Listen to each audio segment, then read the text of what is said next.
Hello guys, good day. This is Jay from Pageant Train. I'm here now with one of the winners for Darling of the Press for this year's Mr. sa Pilipinas. Walang iba kundi si Christian representing Cavite. Christian, kumusta? I'm feeling good.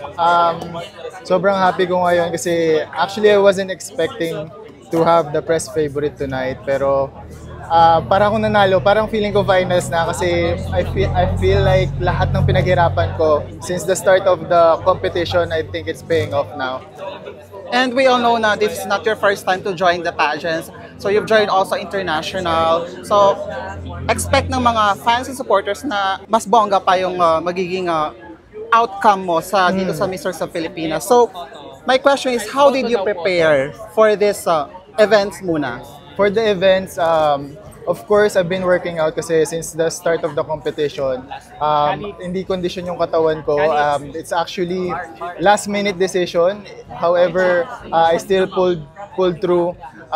Yun, a lot of work out, and of course, I tapped in some designers.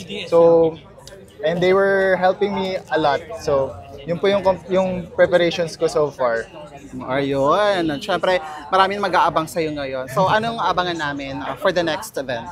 For the next events, I think aabangan nyo yung, I don't know kung pang ilang Christian na to, kung pang ilang version ko na to, pero of course, this is, abang nila yung best version ko. Halos wala naman akong babaguhin. I will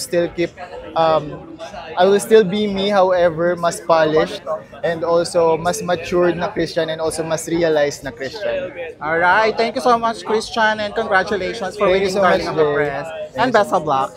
Thank you So, where so can much. they follow your journey?